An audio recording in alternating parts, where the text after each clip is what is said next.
Hello beautiful people there, Hunlang here. Welcome and thank you so much for being here in live transformational time with me. Today I like to discuss with you about how can triggers bring healing and wholeness into our life. Have you ever experienced triggers in your day-to-day life? Or projection of your own hurt unto others? If you have gone through this kind of experiences, you know what I'm talking about. And I like to know in the comment box below, how do you hold space for this kind of experiences, and how can you make use of these experiences as signpost or roadmap, a compass to go within and find your true self. This is the experience that I want to share with you in this video. But before I dive deep into it, please smash that like button, share this video with your friends, and don't forget to subscribe my channel so that each time I post my new video, it will be notified first to you. Thank you so much for doing this. So let us dive into this experience. I'm so excited and I'm so happy to share with you how I found my true self that suffered for many years and experienced freedom and healing just because of the trigger itself. Friends, every evening I have a very special ritual for myself.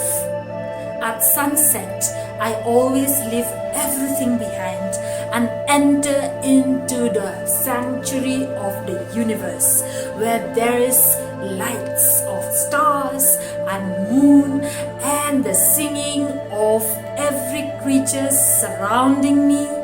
And also I enter into that holy ground under the lap of my Mother Earth, holding and supporting me just as I am. So this is the sacred space, the holy ground, and a special moment that I always have for myself in the evening. But one evening, it was a very special moment.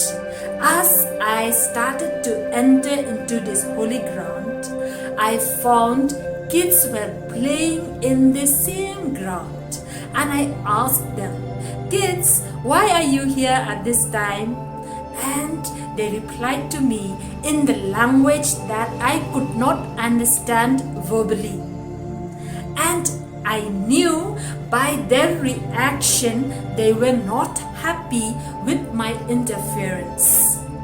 And I sensed something that hits me, and that was humiliation. I suddenly felt the hit that hurt me, and I knew it was a humiliation. So I hold space for this humiliation, and I was processing it with the help of the moonlight. I asked the full moon of that evening to help me to clear and to find myself, that wholeness within me, and to set me free from this hurt. So I was holding space and processing this, and I start doing the same rituals of dancing, singing, and gentle movement under this sanctuary. The moonlight was sharing its light deep inside me until the time when I was able to really found that root of this humiliation. And as I was feeling and doing this, my body was responding so well, and the response was not at all feeling comfortable. It was so uncomfortable and unpleasant. My skin was filled with allergy. There was rashes and big lump. It was itching, but I knew exactly that my body was holding this hurt, the pain, the shame, the humiliation for many years. And today, suddenly, I am able to hear, to see, and to really have that intimacy within me with this hurt, with this part of me that have been longing for the present, for the seeing, for the good relationship and the genuine care, love and protection.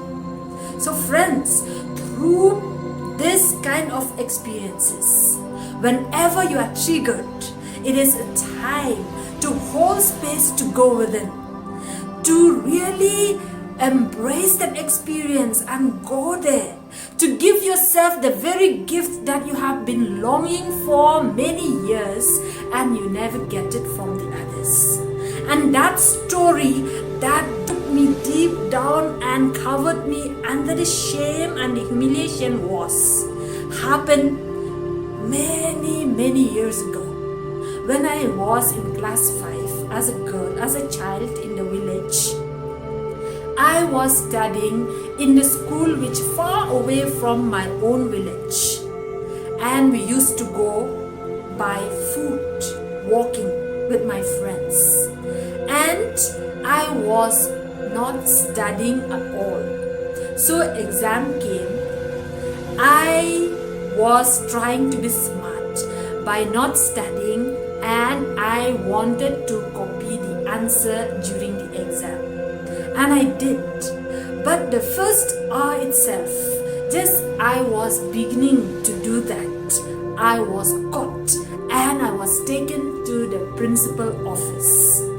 The principal asked me to go back home and next day to bring my parents. I was too afraid to do that. First, I was afraid to go home alone because I have to walk through the forest about 5 kilometers.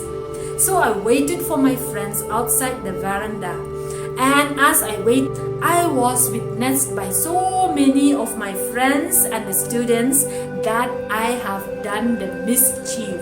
And what did I tell myself at that time? I was feeling ashamed, and I keep repeating and telling myself that I am so bad, I am a bad girl, I'm good for nothing. And then I went home, but I was too afraid to tell my parents. So I kept it again within me. Next day, I went back to school without saying anything to my parents. The letter came to my parents and it came into the hand of my grandmother.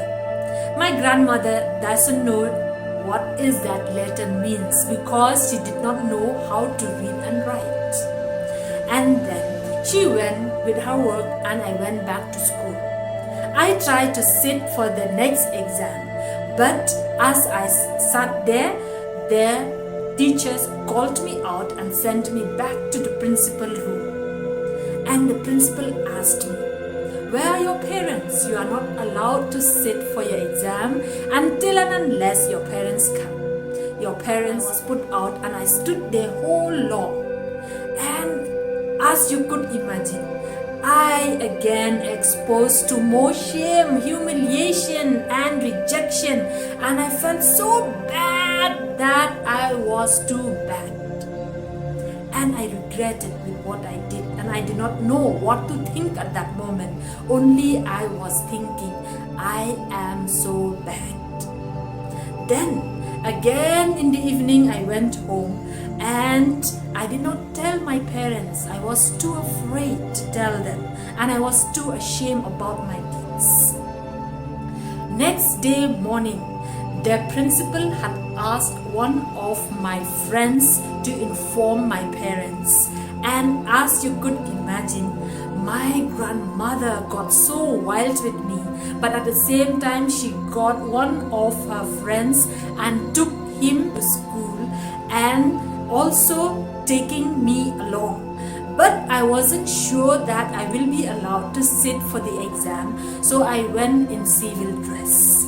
I went with her, and as she met the principal, he told her something I did not remember, and I was allowed again to sit for the exam. But I was in civil dress, so different from the whole school. Everybody is putting uniform and I was with the civil dress. That again, I was feeling so ashamed, and I knew that everybody knew me now as a bad girl. I was feeling so ashamed, and from there on, that shame was keeping covering, and it kept rippling over my whole self.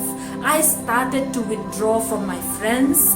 As we finished the school, they used to walk ahead and I used to follow behind. I used to feel so much ashamed. And I was not able to share and claim this story for a long time, because I believe if I share this story with the world, they will think and they will judge me. I felt really ashamed. And this trigger led me into this story. And as I did this, my body was releasing all that suppression, depression, and the guilt, the shame, and the humiliation that I was bearing here in my body. And I tell you, I was feeling at that time, I was frozen, and I was as dead as a frozen ice. I was covered with ice.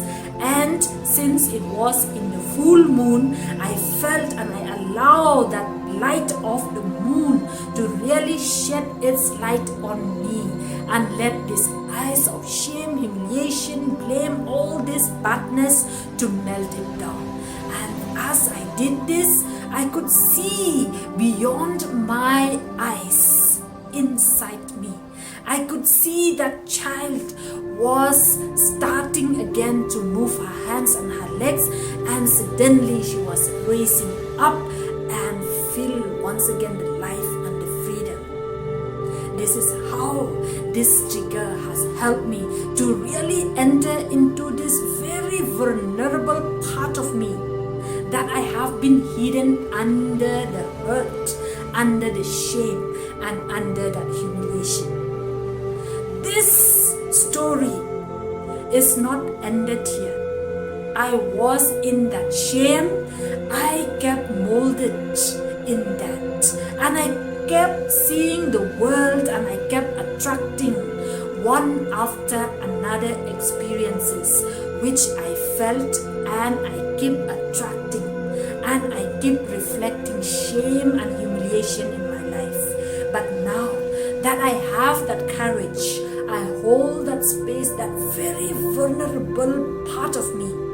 And this is the gift. Once you find that part of you, you give yourself that space, you give yourself that time, you give yourself that full present. That is the gift that frees you from the inside out. I knew from that moment on, I felt very different. I felt I have a choice. I felt that shame has melted away just as ice have melted. So friends, this is my story, and I hope that my story should inspire you to hold space for your vulnerable self. All of us have gone through some kind of bad experiences in our life, and that can cripple you if you are still scared to look at its face. Whenever triggers comes, it hurts that part of us which is hurting inside. Nothing can hurt you when there is no hurt in you. Remember that hurt can only hurt that is within. If you are well from within, there is no hurt that can hurt you from the outside. So let trigger and projection that comes in your life be the roadmap that takes you there. So let us integrate our pain so that we experience that wholeness. I truly wish blessings and integration in your life so that you will be whole. And as you are whole, the whole world will experience that wholeness and integration and blessing. So be the blessing of others wherever you are by being first the blessing for that little child inside you. Have a nice week. And if you haven't done it already, do not forget to subscribe, like and share this video, and leave your comments below if you have found something in yourself through my story. Thank you so much.